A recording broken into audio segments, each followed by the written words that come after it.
Okay. I just Okay, want let to me do it. I just want to get to that because before we even introduce you, I just want to see like who did that promotional video that you did for the Siri Watu I say the re-release in a way, because now you must polish it all up and we're going to talk about that. But yeah. So there are which one are you talking about? The animation one, or are you talking about the one Yeah, where it's the one me with in the the dude video who's where walking like this, oh you know, and I'm so like, we what's going to actually happen next, you know? dude I had that raw footage or what we had tried to do with that footage for almost 10 years. We started doing we made Siri Watu as with the idea of it being an animation for South Africa. Yeah. And we were two guys with this massive idea at the beginning. So I was the one that created the story. I made the name up. I basically went with where the direction was going to go. And on the other hand, we had Karim Siddiq, who was the person that I would constantly talk to about the ideas of Siri Watu and where it can go and what it can become. 10 years ago, the story was completely different to what it is now. But we wanted to come up with a concept trailer or a concept of what we can do, just two guys, and then from there go to other people and like draw them in and then make them a part of the team as well. We never got anywhere with that clip because we didn't know what to do. We were basically two artists with no networking ability whatsoever, just the ability to put something together. Yeah. So 10 years ago, we put this clip together, and at that point, my sensibilities were Zack Snyder. Like I was a huge Zack Snyder fan, 300 and all of that, right? Ooh, what did he do to I you? still am. I still am. Okay. I still am. I really am. I would say that if I ever wanted to if I ever wanted to direct a film, I think I would direct it a little bit more differently because he uses a lot more slow motion than I would use. Because I'm much more used to. I think he uses it wisely. It's just as a creative, I don't think I can use it as wisely as he can. Okay. So when I think of slow mo and I think of certain shots, I think I would maybe play it differently and a little bit faster. But at the same time, I think what he does is brilliant and he knows when to use it. I didn't know when to use it back then. All right. I'll just be honest. I But see anyway, now your storyboarding to the visuals to the actual. Because I was wondering now how we got Zack Snyder and you crediting him. But no, I'm not crediting him at all. I'm saying my style would be different. I just know that I can't do his style. But anyway, so we made this clip 10 years ago. We didn't know what to do with it. So recently I decided to remaster in essence everything that I've done because I feel like what I can do, my skill level in certain spaces and my way of telling stories is very different than 10 years ago. And I never really released that clip. I think I released it slightly in parts with like a mix in between, like what did I put in between? I put in frames of like talking about something and then I never completed the clip. It was like 30 seconds of the clip out there in the world. Right. And then no one really watched it, so I took it off. And I decided to take the entire footage and re-edit it into a style that was closer to how I would do it now today. Okay. And that took me about a month to do because I have been learning editing and filmography and stuff like on the side. And it's like a little bit of something that I can do. And I decided, you know what, I want to finally release this clip. I want to edit it in a way that's closer to how I would do it. So if we had to redo it, the clip would still be looking different if I had to redo it like completely from scratch. But let's not. Then you don't want to take another. Let's not do that. Burn. Okay. I won't speak about some of the stuff. I can't speak about some of the stuff that I'm working because I don't feel like until it's like on the 99th%, like it's done, and then all I have to do is just. That's okay. And I want to talk about it. So there are some stuff that I'm working on in private that I can't talk about because I don't know if it's going to happen or if it's going to come to fruition. But anyway, so I released a clip and I enjoyed it, how it looked, and a lot of people seem to really enjoy how it came out. Very good. Yeah, very cool. Okay, I'm gonna start there. I'm gonna start there because I want to start kind of rough. I mean, like because people like it rough. So I want to this is a 10-year project. It's 10 years. So I want to play devil's advocate and say, but now let's say I'm all in. I'm all Siri Watu. I want to know you've created this great little mini verse, right? Which is something I want to talk about later as well. but you've started something, and it's just now I want more, and I want more, and I want more, and it's been 10 years for. I really want to. It's going to sound like I'm trivializing it, but I want to for your odd 100 and so pages. You understand? And to get the story where you want it to go. So explain yourself. That is where you are absolutely wrong. So, okay, no, it's not wrong. I maybe am putting the wrong information out there.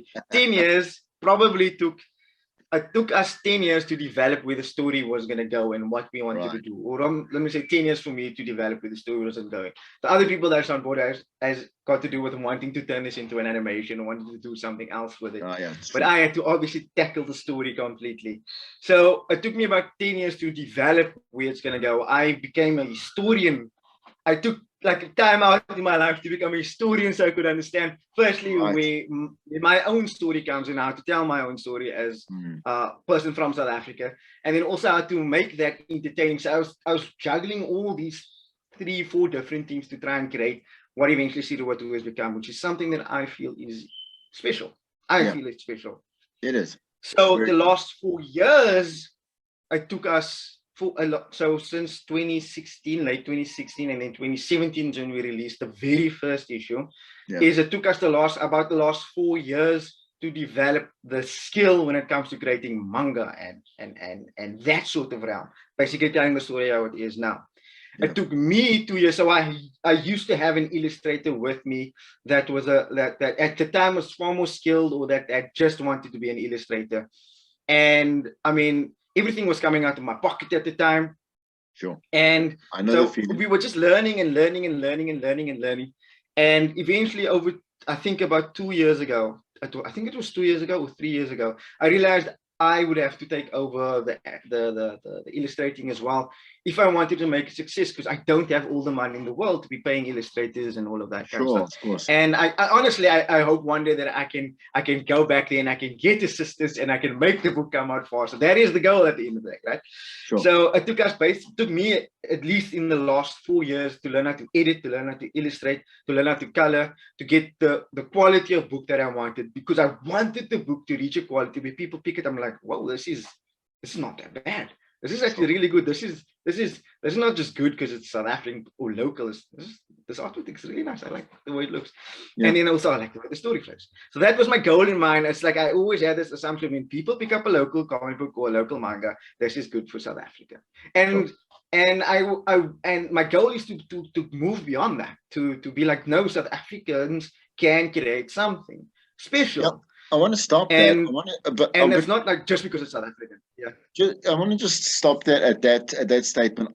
Your intentions are wonderful. It's one of those things where, you know, coming from, you know, I come from obviously the media industry and radio specific, and you know, we've had that we've passed that kind of that era where we're saying, you know, our music is good enough to be to like kind of rival with international stuff. We're way beyond that point as well, you know. And you know, when I look at, let's say, the artwork, and you know, I kind of almost like see, and obviously the storyline as well, etc.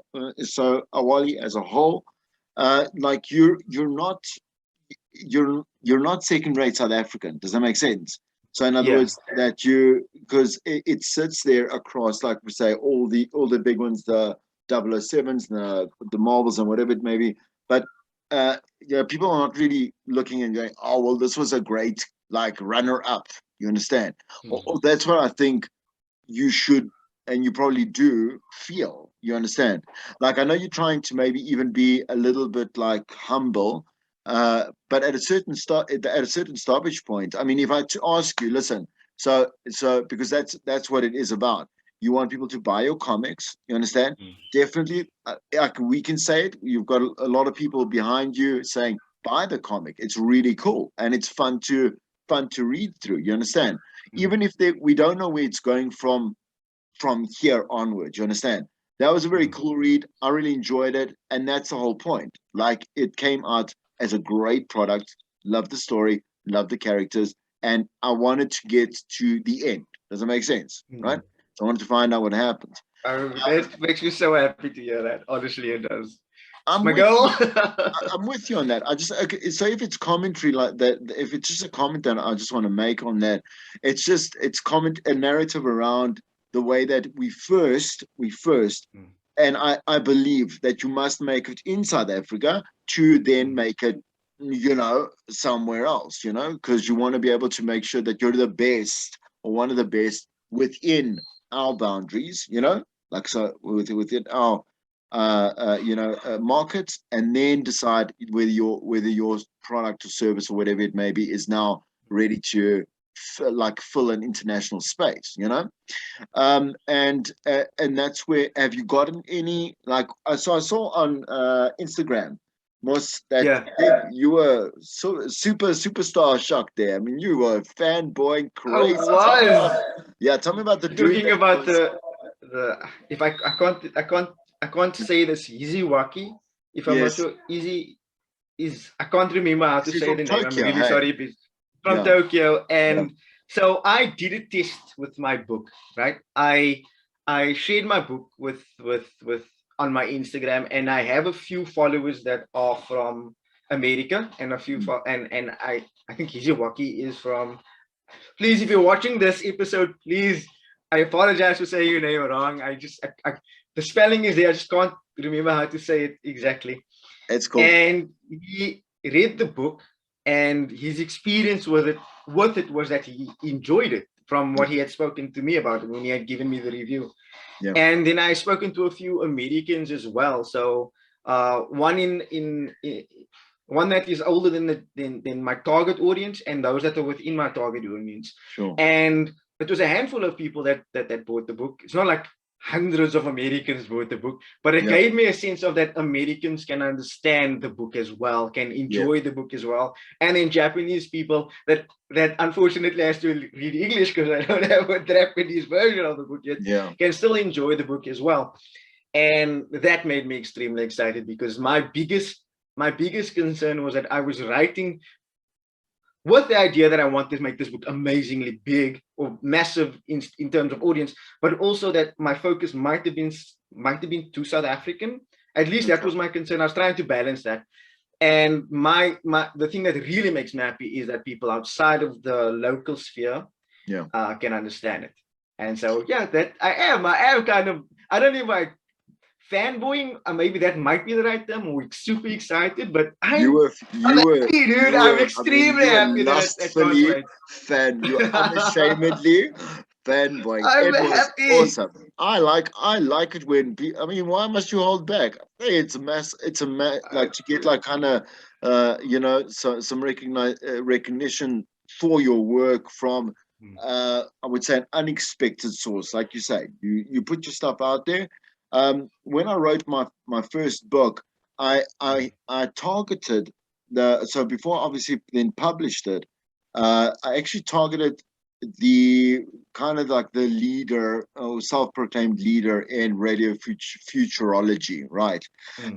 And he's and that surprise where because you have your experience, but you're so scared, man. Oh, you're scared. Oh, this is what I'm going to say. Dude, I understand. You put it out there and you're like, damn, if just this one guy who has quote unquote, you understand what I'm saying to you, some kind of like power or something, you know what I'm saying to you, right? It just says it's crap, and you put all your heart and all your soul, your time, whatever it is. I get that. And I respect that, because I like it when people just, instead of asking the question, how about having it answered, And that was very scary. And it doesn't matter what age or how much experience, or whether you've published 100 issues or whatever it is, to put it out there and have just that person that has been kind of like drowning in this particular medium or this particular craft art. That's very cool. So I was very happy to see that for you, and I'm sure it's not just the beginning. This interview really is about, because I know you've been chatted to and covered for years around this entire, like I said, this entire project. I want to kind of just pull out pull out the because it's trending now, the what if questions, right? And the whatever Let's questions. go. Let's do it. So it's going to be like I said, I don't know about the storyline. Everyone kind of knows about the storyline. I like the way that you chose the personalities of each character, right? So we obviously got our four heroes. They obviously have just to kind of like a quick summation, and they obviously are coming from like a history, right? In Siri Watu, right? So but they each are of different representation: boys, girls, black, white, this, that. You understand what I'm saying? Which is great. When I read their profiles, okay, they seem very like you put out their bad parts first. So hot-tempered, short. It's like short patience, very anxious, very cynical. And I'm like, okay, like why did you go with that first? Like because that was an immediate pattern that I saw, and it probably means nothing, but I want to kind of like point that out. So I love this question so much because it gives me an opportunity to. I'm gonna try not babble on because I can babble on about this subject. This is gonna sound really bad for a lot of people because a lot of people care about this, and I don't. It just happens to be my world. I don't care so much about concepts like diversity. It's not something that's important to me, race and gender and all of that kind of stuff. I will explain why. I didn't grow up in a world where that was important to my politics. Right. If that makes any sense. Sure. At least for me, I noticed that I grew up around strong people from all different types of groups, if that makes any sense. Yeah. And in my own family, for example, I say this, but I don't like saying this at the same time because it makes me sound like I'm trying to feed into a politics. I'm a mixed race person. So my family itself is completely, how do you put it? It's like they look different from each other all the time. And it's just blended. A blended family. Blended, there we go. Yeah, and then at the same time, at the same time, we have very strong females, if I can put it that. I'm trying to use the language of today. I won't say I don't care about it. Maybe that's the wrong way. How would you say females? Women, females, girls. Women. Like I've had strong role models from masculine and feminine. I don't know how to put it. I don't know all the languages. I'm a historian. That's okay. I understand the narrative of history, but I can understand that the whole political situation is very difficult. And I don't say that it's wrong. I'm going to put it out there. If you're watching this and diversity is really important to you, it's important. I'm not saying it's not. It really is. It's just something that I didn't really come into thinking about when I walked into the book, because I wanted to write my characters as normal, just everyday people, if I can put it that way, or at least hyper-realistic people, cartoonish people that just happen to look differently because the people around me kind of look different. And for me, I come from a space where culture is adaptable, if I can put it that way. Where I can see a Hindi person and a Zulu Xhosa person, and I can see that having the father and the mother, if I can put it that way, or the grandparents were Xhosa and Hindi or Indian, and then the granddaughter looks like my sister or something like that, right? This is how it is in my family. That's just like, this is what your children will look like eventually. Oh, in 20, 30, 40 years time, guys, I will look like your future children. That's how it is. So I thought that was, I mean, good. I'm probably contradicting myself in the same sentence. It is important. It's not something I completely think about all the time. I mean, I do think about it because of the world that we're in, but it's not something that I sort of think is so important in my story. Even though, yes, for people that love diversity and love that, they will see it in, and I think it's just because to me it's normal. It's not something that I have to drag and pull on. If that makes any sense, I think it's normal. But then coming to the characters.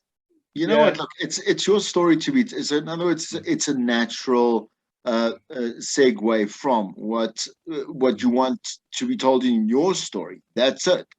You're not like, I get that you're every job is a service to another person. That's its servitude. That's what you do, right? So you want to service a community of geeks and comic book collectors and people that love storytelling and whatever it may be, and but without sacrifice to the actual process. So you're not just choosing now an African a woman for the sake of now making it balance or whatever it is, and so that is just something I want to point out and see. But well, actually, you spoke about the diversity. I was actually talking about the personalities. So I was going to get to that now. I know it takes long. The personalities. Is that a reflection for you to understand an anxious person, or for you to understand and write a story about a cynical person and a hot-headed? Who are they in real life? Where did you? Let's get directly to the question you asked, because I talk a lot. I babble. I'm really sorry. I get excited about Siri Watu. So when I talk about it, there's some subjects that I can't fully talk. I won't say I can't fully really talk around, because it's difficult for me to understand. I'll have a long conversation, and then maybe someone say, "Okay, you are meaning to say that." I'm like, "Yeah, I think I'd say that." But with the personalities, we get many. People understand. I'll cut you off and then know if they think it's rude, it's because we've done so many. No, we freeze, dude. We freeze. So I just be like, long. Okay, but tell me, yeah. Okay. So let's jump into the personalities. Yeah. Essentially, the personalities are elements. The first four, the kids that you really focus on, are, I would like to say, if I had a split personality, these four kids would be me. Okay. If I could be honest with you. But then at the same time, I draw from these kids, the personalities that they have. I draw it from the family members around me. Right, Senzo, who is for the character that I feel is at least closest to how I was when I was younger is Diallo, right? Diallo, or some people will call him Diallo. There's stories behind why people call him different stuff, but I won't get into that. And then, so my excitement, my enthusiasm for adventure, my desire to want to be a hero comes into this specific character, right? I watched anime, I watched manga. I'm sorry, I read manga. I watched Superman and Batman and superheroes, and my fascination and my respect for this world, I sort of implanted into this character. And in Ayanda is sort of an amalgamation of, it sounds very weird, but someone like my mother who's headstrong, that's always looking forward, that sort of, I want to say cynical, that's not part of her. She's actually very also optimistic in many ways. I'm sorry, it says here, a cynicist. I don't know. What are you selling me? Lies. I mean, come now. No, it's about are you a South African politician, or are you like a manga artist? Maybe I'm both. Don't tell me no lies. You never know. Maybe I want to be a politician in 20 years' time, so I must make my word choices very well now. So it is an amalgamation of things, but a lot of the characters is how I, for example, do have some personality traits of my parents, right? Or from my role models, like Senzo, for example. He's like almost, I wouldn't say a direct copy, but a reflection of someone that's really important in my life, which is my eldest cousin. And if you look at my eldest cousin, he and Senzo look a little bit alike as well. Sometimes the same hairstyle is also. And my cousin, for example, is headstrong. I always feel like he's one of the wisest people I've ever met in my life. And he's like only 3 or 4 years older than me, but he feels like an older brother. But those personality traits. And then with Zita, for example, I've met a lot of people that have that sort of personality trait, where it's like shy. I've been in those moments where I've had anxiety. Yeah. And I mean, I still sometimes struggle with anxiety. So I try to put that in that character. Not to say the characters are completely me or completely my family members. They are cartoonized or cartoonish in some ways, the way that they can behave sometimes. There are 13-year-olds, 14-year-old kids. And so I do try to draw a little bit from that and what my experiences with that age group of people is, and my time in that space. Yeah. But the characters are different because I've probably a split personality made, and I wanted to put that on paper. And then there's other personalities that are going to come later on that also is aspects of myself, and that's for another for another volume. That's Here, so here's okay. Which part? Like, pick a part of your life, right? Anything that happened to you in your life, and how you want to really put it in to the story. Were there any points? So in other words, like there was, I don't know, like you say, there was relationships with their parents, and you wanted to portray it here, or it was how they someone befriends another person, or there might be a narrative on hate and destruction, or whatever it is. Just give me one. Just give me one. I mean, I can directly think of one that I'm working on right now. It's not really completely in the books just yet. Yeah. One of the characters that I feel like, I guess his design is more closely linked to myself, the way that I, for example, experienced the little things when I was a little younger. But his story is completely different to mine. It's just, there's some similarities. And when I was younger, I'm gonna get into it. Don't let me cry now, because just don't make me cry. Yeah, make this an Oscar movie, so there are characters in when, okay, I'll give you my story. So I mean, it's the lamest story because it happens to everyone, which is in high school when everyone gets bullied and you experience the sense of a desire for strength and power and more. And so that I drew a little on that experiences when I was younger, and I put that in the book. But I also try to stay away from completely inserting my own positions or my own thing into the book, because for me personally, I don't think that makes me a good storyteller. But I mean, you can't. You're so. I mean, look at this. Look at these characters have been molded. They're so personal. You can't help but. I'm not saying you're going to take, like, let's say something that happened to you in your life directly and put it in. Sometimes that makes for a good story as well.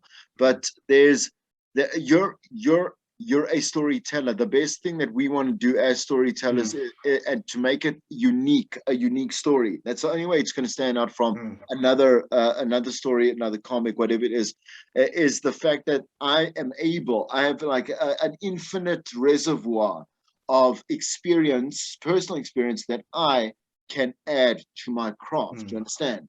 And that guarantees it at least like in a 1 in 8 billion chance, you know what I'm saying, to be unique. You understand? And that's saying to you. So are there moments that you're not really, I mean, you look back now, you look at the entire issue and you're saying, ooh, I would like to have redone that, because it wasn't exactly my let's say my best moment as a storyteller or as a creator. Do you understand?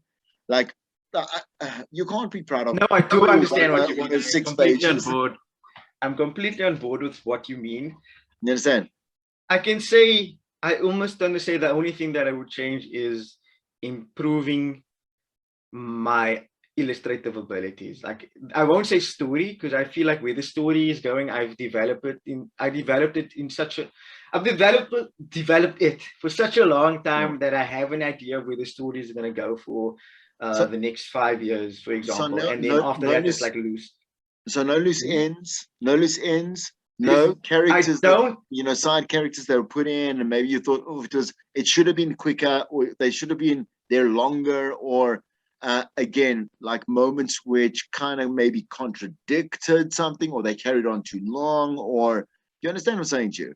Are you talking about my own personal life, or are you talking about the story? Because there's a lot of no, about the story. So I'm saying to you, I'm talking nonsense. No, I get it. Was there a weak spot? Weak source? So I would say, for me, I would feel like everything that I put in the book, they have intentions for what they will become. What is the where that specific scene that might fall outside of the origin story that I tell within the first volume, that plays a role later on in the series. And then my goal, or at least I hope that my audience can, when they read it from the beginning and then they read the next 2 volumes, which I'm hoping to have out in the next year and a half, The part one will be out. I'm hoping to have part one out in December. Sorry, volume two, part one out in December, and volume part two in the next year. But I would hope that they could see, they would see that the way that I'm telling the story links in with each other. Every scene that might not seem like it has a place in the story will have a place in the story. I get it. Will link to the story later on. So I'm trying to tell. I know I'm taking forever to tell the story because I'm one person, the first independent creator. And if I just had a bit more push, I would be able to create it faster. But anyway, so I don't think there's any weakness in the story. The thing is. No, you know what? Can I tell you? Yeah, that's my answer. That's my answer. No, but it's a trick question. But like, because you know, I'm not so conniving, but that's a trick question. You know, where people are at a point where you've worked so long and so hard and so close. Because with art, especially, when you're so close to a project, you lose sight. You do. You know you do. You know you've had to step away from the project many a times. I don't even have to ask you to know that. And it's just with art, it's just so, because it is personal. You know what I'm saying to you? I'm saying the like I said, the whole process, that you have to step back, you have to pull out these panels, you have to rewrite, like rethink the story. Oh yeah. You have to. You understand? So that when you are at this point and you're making a big hoo-ha about it, that stuff that's right there, that's the real deal. Do you understand what I'm saying to you? And that's really cool. I'm so glad that that's where you're at with it as well. Yeah. So there's no, if there's a hater, you're like, oh, like this is just a troll, or somebody that failed at doing this at some point in their life by just never doing it or quitting in, I don't know, at a certain point. Understand what I'm saying to you? Like, I do. Like, when the crit comes through, it's very important. You understand? So yeah, I would say. Again, I would say that. Okay. Let's do this. So I was going to say, when the crit comes through, you have to, because it's so, anything we create is personal, regardless. So we get this, we get this comment. It could, this hypothetical now, and it just, it took about 2 minutes to quickly type out or whatever it may be, and it just completely slashes away all of that. It's not just what you see on paper, turn the page, I'm saying to you, right? But it's hitting the 4, the 5, the 6, the 10 years, the mom representation, your cousin, all that shit. And you're thinking,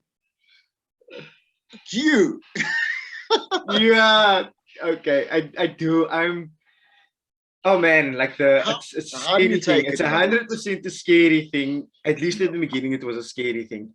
I think I'm very lucky that for the most part, people have enjoyed it. Sure. The only thing I would say, you know what? I wish I was more skilled in changing the way that the scene looks. Maybe it doesn't reflect the emotion that I want to put in the scene. But that has to do with skill and but that's getting better at illustrating. But I don't think that they would notice. Do they notice? I mean, look, I'm not. No, I don't think they do. It's something that I noticed, though. Yeah, for sure. No, for sure. So like every time I see something in the first volume that I want to change, and it has mostly to do with artwork, it has really nothing to do with dialogue. I think I have a process that I want to work through dialogue on. I take that feedback and I was like, okay, let's make the next volume better that I'm working on now. Let's knock the socks off for the next volume. Anyway, I was going to say that's cool. But with that, are you able to let it go? I'm saying to you, not the commentary now anymore. The fact you must leave the issue alone now. You understand what I'm saying to you? Do you think you'll ever be able to leave it alone? So this is the final, this is what we get, this is what you see, this is, now you moving on. You must finally let it go. Yes, because I with this remaster, I was obsessed with when I want to put this book out there again, I want to make sure that people enjoy it enough to know that it's as they read on, it's just going to be more exciting and more. I think the word is exciting. I don't know, my brain is like farting at the moment with words and cool words to use. But It's thrilling. My obsession comes with making sure that people are. I don't think I can. The honest truth is, I don't think I can let go of the obsession of creating something that is amazing to people. Yeah. So I'm not obsessed with the idea of people are gonna dislike it. Like that's gonna at the end of the day, you can probably win. Yes. As long as I don't dislike it, then are we gonna have a remaster of the remaster? Because the thing is, you can't. I'm not touching this. I'm not touching this book again. This is what you get, guys. All right, if you don't like the artwork in this book, pick up the next volume. It's gonna be better.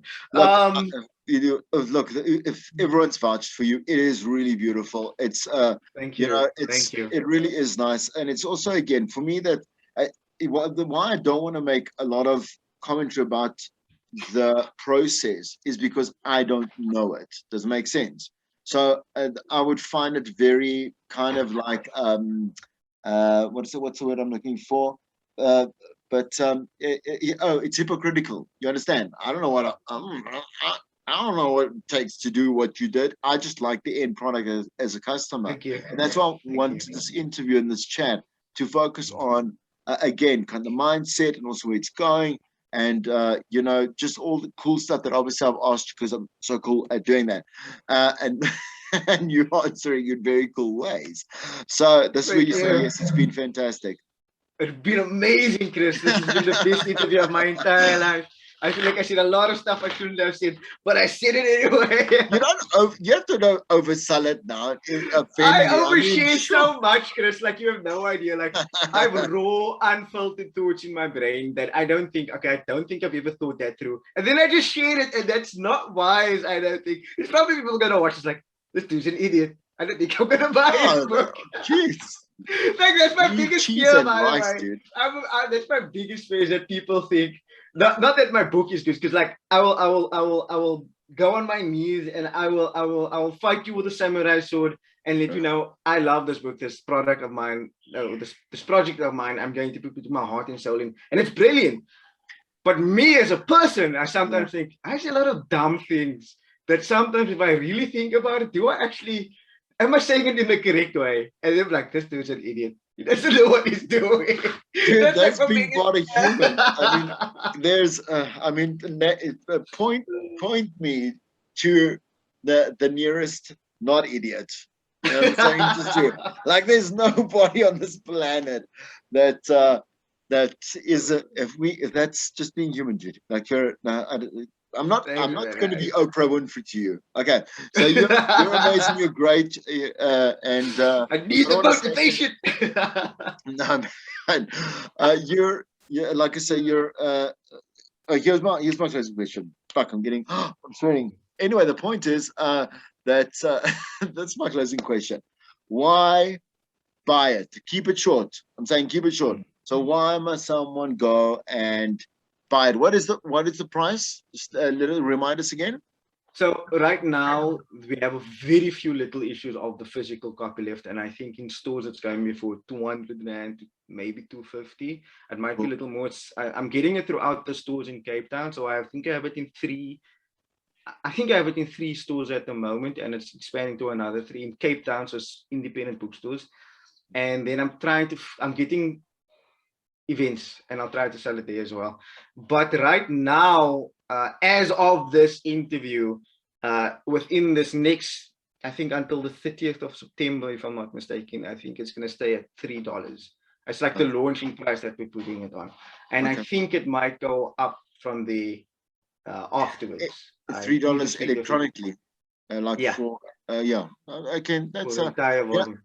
With an entire thing. I mean, like again, just to not talk about myself, when I because my book's on Amazon and I compare it to the price. I mean, it's so cheap.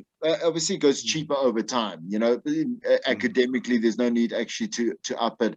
But when I see other people, they're overpricing the stuff, and the thing is that it causes impression, which I kind of struggled with. I mean, do you feel like when you sell it for $3 and people can download it for that price, are you inadvertently, not on purpose, inadvertently saying this is only worth $3? Because that was the crit that people told me. They were like, dude, but I mean, why this is supposed to be notched up at least at 24, somewhere at $53. I'm saying, so with mine, even yours, come on now.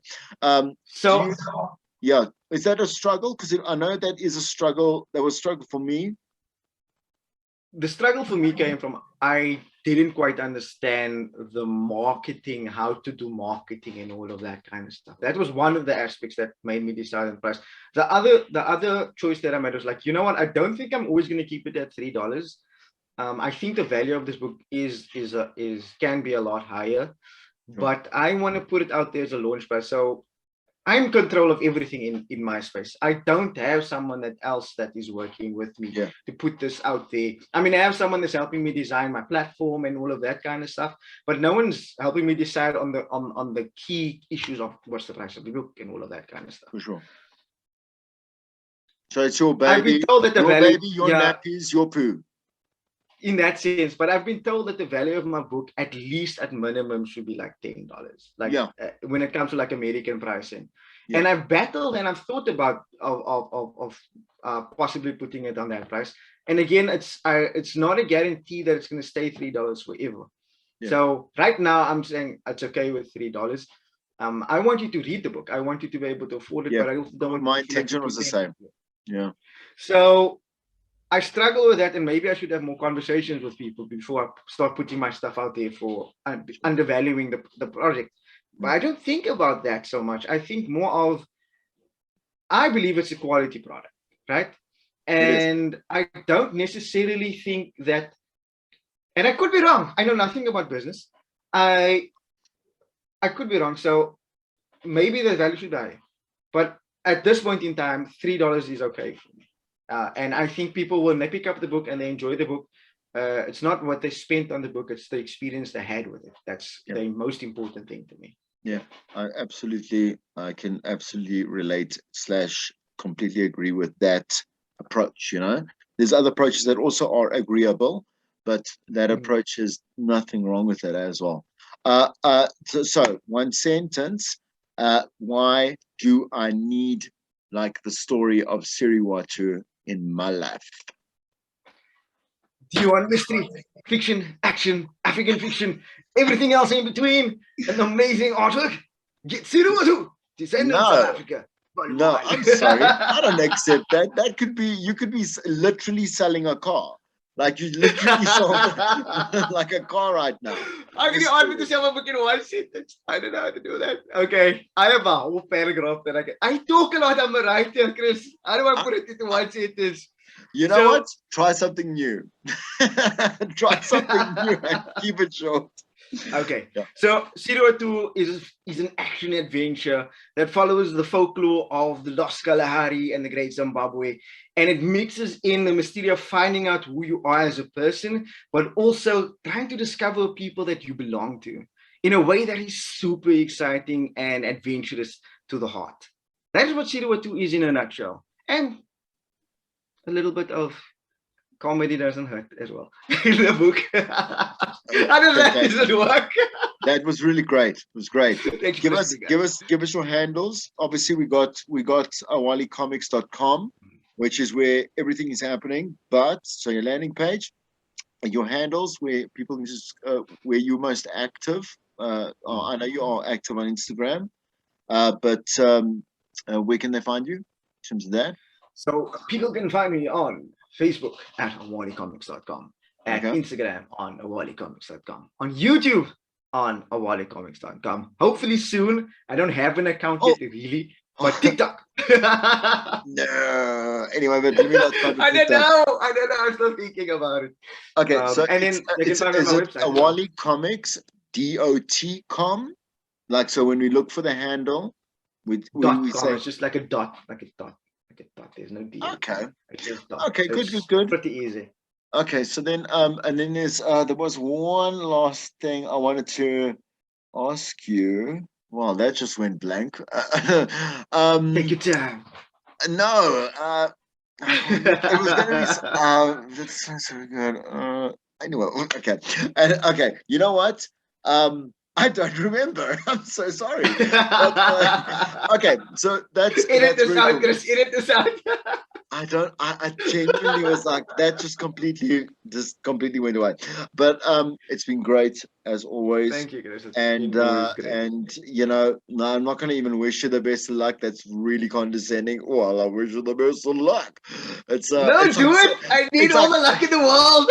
it's like, let's say someone coming from the future back in the Titanic stand, they're going, "Have a nice trip." I think it's really condescending. Oh So no, man, okay, so no, I say instead of good luck, like the best and the better. Wish you the best and the better for it really is. It's just a wonderful personal, and yeah, obviously because we know each other. I don't think it really makes a difference, but it's just it's warm. You know what I'm saying to you, and it's just great knowing that it is a local and a good product, because the two are not supposed to be in the same thing always. Thank you. You know, just because it's local, now it's acceptable. So really, thanks a mil for that. Thank you, Chris. This was amazing. I can't wait for the next conversation, interview, meeting, whatever you call this podcast. I'll That knock would on be your, really cool. I'll knock This on your was really virtual door. amazing. I'll knock on your virtual door.